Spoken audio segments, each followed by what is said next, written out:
প্রিয় দর্শক, কি নিয়ে কথা বলা যায় আজকে? দেশের এই মুহূর্তে গুরুত্বপূর্ণ ইস্যু কি আছে? ওই যে টেকনাফে একজন অবসরপ্রাপ্ত মেজর জনাব সিনহা মোহাম্মদ রাশেদ খান খুন হয়েছেন, সেটা নিয়ে কথা বলা যায় না? একজন মাত্র মেজর, একজন মেজরকে নিয়ে কথা বলার কি আছে? 57 অফিসার খুন হয়েছে, তাতেই বা আমাদের কি হয়েছে? আবরারকে পিটিয়ে অমিত শাহরা খুন করেছেন, তাতেই কি বিচার হয়েছে? বিচার চলছে বলবেন তো? কিসের বিচার? বইয়ের থেকে তাদেরকে বহিষ্কার করা হয়েছে, জেলখানায় বসে আবার পরীক্ষাও দিচ্ছেন। বহিষ্কার হলে কি পরীক্ষা দেওয়া যায়? ওসি প্রদীপের বিরুদ্ধে গ্রেফতারি পরোয়ানা জারি হয়েছে, হয়তো জেলেও যাবেন, কিন্তু বিচার কি হবে? এর মধ্যে আমাদের নজিরবিহীন নজর আলী জনাব বেনজির সাহেব ভারতীয় হাইকমিশনারের সাথে সাক্ষাৎ করেছেন। কেন করেছেন সেটা জানেন? সেটা জানতে ওসি প্রদীপকে নিয়ে করা আমার একটি ছোট্ট অনুসন্ধান দেখুন, তাহলে সব প্রশ্নের উত্তর মিলবে। সাথে আছি আমি ইলিয়াস হোসাইন। প্রদীপ কুমার দাস বাংলাদেশ পুলিশের সাব ইন্সপেক্টর হিসেবে যোগদান করেন বিগত বিএনপি জামায়াত জোট সরকারের আমলে যথারীতি দুর্নীতির মাধ্যমে। জানা যায় চট্টগ্রাম মহসিন কলেজ হতে স্নাতক সম্পন্ন করেন প্রদীপ কুমার দাস। অত্যন্ত চতুর এই পুলিশ কর্মকর্তা বিএনপি সরকারের আমলে তিনি চট্টগ্রাম মেট্রোপলিটন পুলিশের ডিবিতে দায়িত্ব পালন করেন। এছাড়াও চকরিয়া থানার উপপরিদর্শক হিসাবে কাজ করেন প্রদীপ কুমার দাস। কক্সবাজারের উখিয়া থানায় ওসি হিসাবে যোগদানের পর থেকে চট্টগ্রাম মেট্রোপলিটনের পতেঙ্গা থানা, পাঁচলাইশ থানার ভারপ্রাপ্ত কর্মকর্তার দায়িত্ব পালন ছাড়াও কিছুদিনের জন্য তিনি চট্টগ্রাম বিমানবন্দরের ওসি ইমিগ্রেশন হিসেবে দায়িত্ব পালন করেন। পরবর্তীতে বিএনপি সরকারের পতন হলেও উত্থান হয়েছে প্রদীপের। বিএনপির সময়ে ঘাপটি মেরে থাকলেও কট্টর চরমপন্থী হিন্দু ও তীব্র মুসলিম বিদ্বেষী এই পুলিশ কর্মকর্তার আসল রূপ প্রকাশ পেতে থাকে 2008 সালে আওয়ামী লীগ সরকার ক্ষমতায় আসবার পর থেকে। একসময় নিজেকে বিএনপিপন্থী পরিচয় দেওয়া প্রদীপ রাতারাতি রং বদলে হয়ে যান আওয়ামীপন্থী পুলিশ। নিজেকে প্রমাণ করবার যুদ্ধে তিনি শুরু করেন একের পর এক বিএনপি জামাতের নেতাকর্মী হত্যার মিশন। প্রদীপ ভারতের পাঁচআটা সরকার আওয়ামী লীগের নজরে আসেন প্রথমবার বুট পরিহিত অবস্থায় চট্টগ্রামের একটি মসজিদে প্রবেশ করে সেজদারত একজন মুসল্লির পিঠে অস্ত্র ঠেকিয়ে গুলি করার মধ্য দিয়ে। এরপরও বেশ কয়েকবার মসজিদের মুসল্লিদের পিটিয়ে সংবাদের শিরোনাম হয়েছেন প্রদীপ কুমার দাস। 2013 সালে মিছিলের মধ্যে ঢুকে বিএনপির এক কর্মীর মাথায় পিস্তল ঠেকিয়ে হত্যার ভিডিও হতভম্ব করে দেয় চট্টগ্রাম সহ গোটা দেশের মানুষকে। তবে তার এসব কর্মকাণ্ড অবশ্য আওয়ামী লীগের চোখে মধুর স্মৃতি, কারণ আওয়ামী লীগকে ক্ষমতায় রাখতে যে পুলিশ যত বেশি বিএনপি জামায়াতের প্রতি মারমুখী, তার কদর ততই বেশি। সেই সুযোগ পুরোটাই কাজে লাগিয়ে প্রদীপ বাগিয়ে নিয়েছেন বিপিএম সহ 2020 সালের কক্সবাজার জেলার শ্রেষ্ঠ ভারপ্রাপ্ত পুলিশ কর্মকর্তার পুরস্কার। চট্টগ্রামের ভাষায় ওসি প্রদীপ আওয়ামী লীগকে মধু হই হই বিষ হাওয়াইছে। প্রদীপের চাঁদাবাজি বাণিজ্য টিকিয়ে রাখতে এলাকায় অনেক আওয়ামী লীগের বড় বড় ব্যবসায়ীকেও জামায়াত শিবির তকমা দিয়ে তার কাছ থেকে চাঁদা আদায় করে থাকেন। কোনো কোনো ক্ষেত্রে ক্রসফায়ারও দেওয়া হয়েছে আওয়ামী লীগ সমর্থিত মানুষকেও। কক্সবাজার টেকনাফ এলাকায় যা খুবই সুবিধাজনক একটি হাতিয়ার।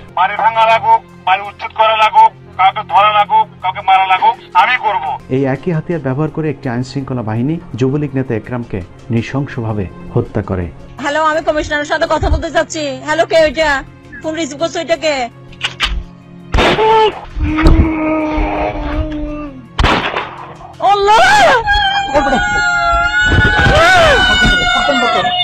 এভাবেই একের পর এক অপরাধ জগতের সাথে নিজেকে জড়িয়ে পুরো টেকনাফকে একটি মৃত্যুপুরী হিসাবে গড়ে তোলেন প্রদীপ কুমার দাস। প্রদীপের মাদক ব্যবসায় যে যখন বাধা দিয়েছে তাকেই তখন মাদক ও অস্ত্র মামলায় ফাঁসি দিয়ে ক্রসফায়ার দেওয়া হয়েছে। কখনো বাংলাদেশের নাগরিকের রোহিঙ্গা ডাকাত বলে চালিয়ে দেওয়ার ঘটনাও ঘটেছে টেকনাফে, যে কারণে প্রদীপের বিরুদ্ধে কথা বলা এখন এলাকায় সবচাইতে বিপজ্জনক একটি বিষয় হয়ে দাঁড়িয়েছে। আমরা মাইকের মধ্যে বলতে পারতেছি না, কারণ মাইকের মধ্যে অনেকে আমার কথাগুলো রেকর্ড করবে। এই কারণে কি বিচার হবে ওটা সময়কালে দেখা যাবে। কদিন আগে একই ভাগ্যবরণ করতে হয়েছে ফরিদুল মোস্তফা নামের একজন সাংবাদিককেও। তার অপরাধ ছিল মাদকের বিরুদ্ধে সংবাদ প্রচার করা। চাঁদাবাজি মামলার আসামি ফরিদুল মোস্তফাকে আমরা গ্রেফতার করি। গ্রেফতার করার পরে তাকে আমরা ব্যাপক জিজ্ঞাসাবাদ করি। এক পর্যায়ে সে আমাদের কাছে স্বীকার করে যে তার বাড়িতে অস্ত্র, ইয়াবা এবং মদ রয়েছে। এসব গদবাধা মুখস্থ কিছু বক্তব্য দিয়ে টেকনাফবাসীকে দীর্ঘদিন ধরে জিম্মি করে রেখেছেন ওসি প্রদীপ কুমার দাস। 15 মিনিটসের অনুসন্ধানে উল্লেখযোগ্য কয়েকটি ঘটনার মধ্যে রিলার জনৈক সুদূরের ছেলে শাহিনকে পবিত্র জুমার নামাজে সেজদায় থাকা অবস্থায় তুলে নিয়ে নির্মমভাবে হত্যা করা, ওয়াইকংয়ের আনোয়ার নামে এক ব্যক্তিকে ধরে নিয়ে হত্যার পর সেই ঘটনায় মামলা করতে গেলে নিহত আনোয়ারের স্ত্রী এবং তার বোনকে কক্সবাজার আদালত চত্বর থেকে তুলে নিয়ে যায় প্রদীপের সন্ত্রাসী বাহিনী। টানা 5 দিন গণধর্ষণের পর তাদের খোঁজ পাওয়া যায়। দুবাই ফেরত এক যুবক ওসির বিরুদ্ধে ফেসবুকে স্ট্যাটাস দেওয়ায় তাকে ধরে নিয়ে 22 লাখ টাকা চাঁদা দাবি করা হয়, কিন্তু পরিবারটি টাকা দিতে না পারায় সেদিন রাতেই সেই যুবককে খুন করে প্রদীপ। এলাকায় সাদা মনের মানুষ হিসেবে পরিচিত শাপলাপুরের হাবিবুল্লাহ নামক এক ব্যক্তিকে একটি এনজিওর সাথে চুক্তি করে হত্যা করে প্রদীপের সন্ত্রাসী বাহিনী। অথচ নিহত হাবিব বৃক্ষপ্রেমিক হিসেবে চ্যানেল আই পুরস্কারপ্রাপ্ত একজন মানুষ। এই হত্যাকাণ্ডে প্রদীপ সৈয়দ হোসেন নামে এমন একজনকে আসামি করেন যিনি ওই ঘটনার 6 মাস আগে থেকেই জেলখানায় বন্দী ছিলেন। ওয়াইকং ইউনিয়নের একাধিকবার নির্বাচিত ইউপি চেয়ারম্যান মরহুম মুস্তাক আহমেদ চৌধুরীর পরিবারটি সর্বদাই মাদকের বিরুদ্ধে সোচ্চার, যে কারণে গভীর রাতে বাড়িটিতে হামলা করে 30-40 লাখ টাকার স্বর্ণ অলংকার লুট করা হয়। সেই রাতে পরিবারের একমাত্র সন্তান জুনায়েদকেও তুলে নিয়ে যাওয়া হয়। পরবর্তীতে উপজেলা আওয়ামী লীগের সভাপতি জাফর আলম বহু চেষ্টার পর জুনায়েদকে বাঁচালেও লুটকৃত স্বর্ণ অলংকার উদ্ধার করতে পারেনি। মাদকের বিরুদ্ধে কথা বলায় গেল 24 জুন ঝিমংখালীর একজন 70 বছরের অবসরপ্রাপ্ত সরকারি প্রাথমিক বিদ্যালয়ের শিক্ষককে মিথ্যা মাদক মামলায় তুলে নিয়ে জেলখানায় পাঠিয়ে দেওয়া হয়। অথচ যে মাদক মামলায় ওই শিক্ষককে গ্রেফতার দেখানো হয়েছে সেই সময়ে তিনি হজ পালনের উদ্দেশ্যে পবিত্র মক্কা শরীফে অবস্থান করছিলেন। বিজ্ঞ আদালত তার পাসপোর্ট ও ভিসা থেকে জামিন দিলেও এখনও প্রদীপের আতঙ্কে দিন কাটে পরিবারটির। পরের ঘটনার শিকার পশ্চিম লেদা এলাকার মৃত গবি সুলতানের ছেলে মুস্তাক সদাগর নামের এক মুদি দোকানির। মুস্তাককে ক্রসফায়ারের হুমকি দিয়ে মোটা অঙ্কের চাঁদা আদায়ের একদিন পর 1200 পিস ইয়াবা দিয়ে তাকে আদালতে চালান করে দেওয়া হয়। সেনাবাহিনীর প্রতি ওসি প্রদীপের ক্ষোভ দীর্ঘদিনের।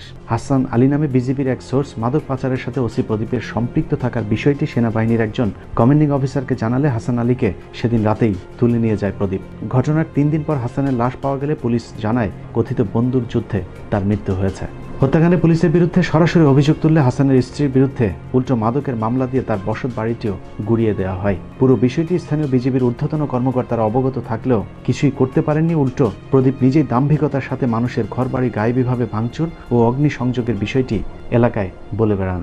ওই সমস্ত বাড়িতে গায়েবী হামলা হবে এবং কোনো কোনো বাড়িতে গায়েবী অগ্নিসংযোগ হবে এবং কোনো কোনো গাড়িতে গায়েবী অগ্নিসংযোগও হতে পারে। হাবিবছড়া ইউনিয়নে জানেন মামুনের বাড়িতে গায়েবী হামলা হয়েছে এবং ওখানে গায়েবী আগুনও ধরেছে। দর্শক, এত কিছুর পরে ওসি প্রদীপকে এসপি, আইজিপি কিংবা প্রধানমন্ত্রী চাইলেও কিছু করতে পারবে না, কারণ তাদের পেছনে আছে বিরাট এক শক্তি।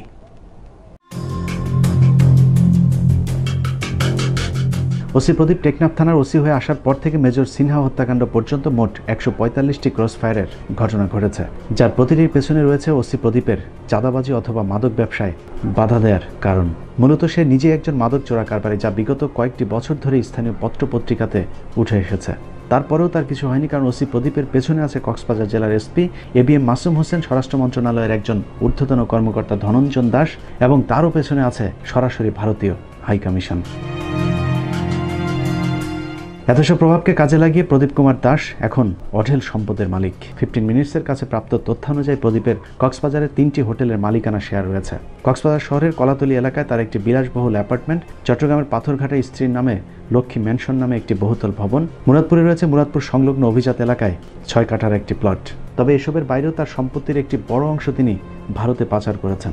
ভারতের আসামের রাজধানী গুয়াহাটি শহরের পল্টন স্টেশনের পাশে বিলাসবহুল দুটি বাড়িসহ নামে বেনামে তার প্রচুর অর্থ থাকার বিষয়টি টেকনাফে ওপেন সিক্রেট। ভারতে এসব সম্পত্তি ক্রয়ের মাধ্যমে তিনি এরই মধ্যে পেয়েছেন ভারতের নাগরিকত্ব। আমাদের অনুসন্ধানে ওসি প্রদীপের স্ত্রীর বাংলাদেশ এবং ভারতের দুটি পাসপোর্টের সন্ধান মিললেও প্রদীপের ভারতীয় পাসপোর্টটি পাওয়া সম্ভব হয়নি। অবশ্য গোয়েন্দা সংস্থা চাইলে তা খুব সহজেই খুঁজে পাওয়া সম্ভব। নাম প্রকাশ না করার শর্তে টেকনাফ থানার একজন কর্মকর্তা জানান, বদমেজাজি ওসি প্রদীপ মাঝে মধ্যেই খুব দম্ভ করে সহকর্মীদের বলেন, টেকনাফ থানায় চাকরি করতে হলে আমার কথা শুনে চলতে হবে, আমাকে কেউ কিছু করতে পারবে না, কারণ ভারতীয় হাইকমিশনের পেছনের দরজা সব সময় আমার জন্য খোলা। ভারতের খুঁটির উপর কতটা ভর করে প্রদীপ দাঁড়িয়ে আছে সেটার প্রমাণ আরও কিছু কর্মকাণ্ড দেখলেই বোঝা যাবে। মুসলিম শরিয়া আইন অনুযায়ী 3 তালাকের যে বিধান আছে, ভারতের সম্প্রতি তার বিরুদ্ধে একটি বিল পাশ করা হয়েছে।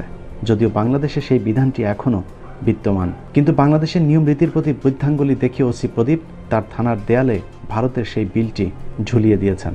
এর মাধ্যমে ওসি প্রদীপ রাষ্ট্রদ্রোহিতার অপরাধ সংঘটিত করেছেন।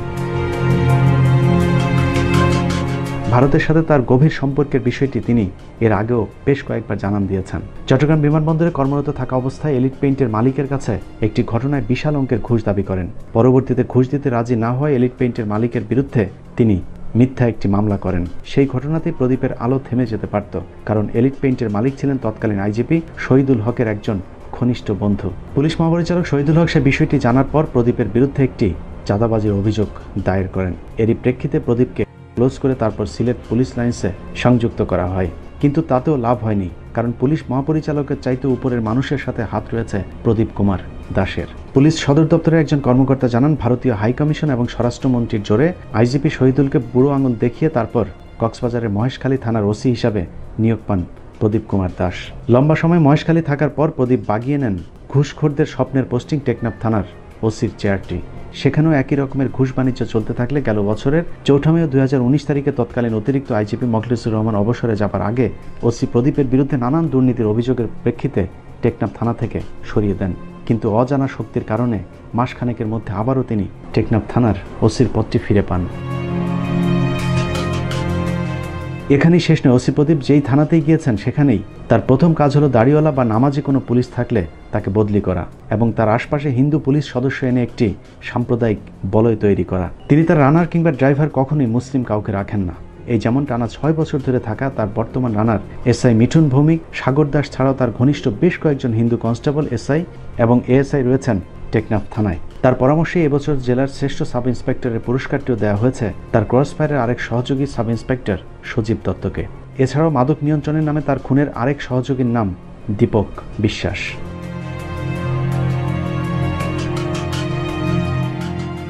মূলত মিঠুন, সজীব, সাগর ও দীপককে নিয়ে ওসি প্রদীপ টেকনাফ জুড়ে একটি মাফিয়া গ্যাং গড়ে তুলেছেন, যারা স্থানীয়ভাবে ইয়াবা পাচার সহ পুলিশের গাড়িতে করেই ঢাকা চট্টগ্রাম পর্যন্ত পৌঁছে দেওয়ার কাজটিও করে থাকেন। থানা জুড়ে ওসি প্রদীপের আরেকটি ব্যক্তিগত পরিচয় আছে, তা হলো প্রদীপ কুমার দাস একজন সমকামী। কিছুদিন আগে আভাস নামে ওসি প্রদীপের আরেক সমকামী বন্ধু ছিল, কিন্তু তাকে সরিয়ে ওসি প্রদীপের এখন সবচেয়ে কাছের মানুষ তার রানার মিঠুন ভৌমিক। এছাড়াও তার থানার আরেক সমকামী সজীব দত্তের সাথেও প্রদীপের শারীরিক সম্পর্ক রয়েছে। প্রদীপ যে থানাতেই গিয়েছে সেখানেই সমকামীদের একটি স্বর্গরাজ্য তৈরি করেছেন। পতেঙ্গা থানায় থাকাকালীন প্রজাপতি রিসোর্ট নামে একটি রিসোর্টকে সমকামীদের জন্য সেফ হাউস হিসেবে ব্যবহার শুরু করেন ওসি প্রদীপ, যার প্রমাণ এখনও ওই রিসোর্টে গেলে পাওয়া যাবে। তার সমকামিতার সঙ্গে মিঠুন ভৌমিক, সাগর দাস, সজীব দত্তদের নিয়ে বিভিন্ন দেশে ভ্রমণ এবং একান্ত সময় কাটানোর কিছু স্থির চিত্র এখন 15 মিনিটসের হাতে। তবে প্রদীপের স্ত্রী সন্তানও আছে, কিন্তু তার এই বিকৃত যৌনাচারের কারণে একাধিকবার থানার ভেতরেই তার স্ত্রীর সাথে কথা কাটাকাটির ঘটনাও ঘটেছে। উল্লেখ্য, প্রদীপের একটি বিকৃত যৌনাচারের প্রতিশোধ নিতে তার স্ত্রী পতেঙ্গা থানার একজন ওসি তদন্তের সাথে অবৈধ শারীরিক সম্পর্ক গড়ে তোলেন। বিষয়টি টের পেয়ে প্রদীপ ওই অফিসারকে চাকরি ছেড়ে দেশ ত্যাগ করতে বাধ্য করেন। এভাবেই টেকনাফ কিংবা কক্সবাজার তো বটেই, পুরো চট্টগ্রাম জুড়েই ওসি প্রদীপের অদৃশ্য একটি নিয়ন্ত্রণ তৈরি হয়েছে, যে কারণে সিনহা হত্যাকাণ্ডের তদন্তের দায়িত্ব দেওয়া হয়েছে ওসি প্রদীপের খুব ঘনিষ্ঠ একজন পুলিশ কর্মকর্তা, যার নাম নন্দদুলাল রক্ষিত। সব মিলিয়ে টেকনাফ থানা যেন বাংলাদেশের বুকে এক টুকরো মিনি কলকাতা। প্রিয় দর্শকের পরকে বিচার চান? কেন চান? মেজর সিনহা হত্যাকাণ্ডের আগে শুধুমাত্র টেকনাফ থানাতে ওসি প্রদীপ আরও 144টি খুন করেছিল। সে 144 খুনের কি বিচার হয়েছে? যদি না হয় তাহলে শুধুমাত্র মেজর হত্যার বিচার কেন চাইতে হবে? সে 144 জনেরও প্রাণ ছিল, বাঁচার ইচ্ছে ছিল, সুন্দর এই পৃথিবীতে আরও কিছুদিন বেঁচে থাকবার জন্যে কপালের মাঝ বরাবর গুলি করবার ঠিক আগ মুহূর্তে হয়তো বাঁচার শেষ আকুতিও জানিয়েছিল। কে জানে চোখের পাশ দিয়ে ঢুকে যাওয়া গুলির আঘাতে ঝাপসা হয়ে যাওয়া চোখের শেষ একটি বারের জন্য হলেও সন্তান কিংবা মায়ের মুখটি দেখবার ইচ্ছেও হয়তো হয়েছিল। দর্শক, আসলে প্রতিটি মৃত্যুই কষ্টের, প্রতিটি মৃত্যুই দম বন্ধ করা যন্ত্রণার। তাই আসুন, বাঁচতে হলে একসাথে বাঁচবো, মরতে হলেও একই সাথে। আর যদি বাঁচতে চান তাহলে বাংলাদেশের প্রতিটি থানা, জেলা, সচিবালয় কিংবা ক্যান্টনমেন্টে থাকা ভারতীয় সাম্প্রদায়িক দালালদেরকে প্রতিহত করতে হবে। আল্লাহ হাফেজ।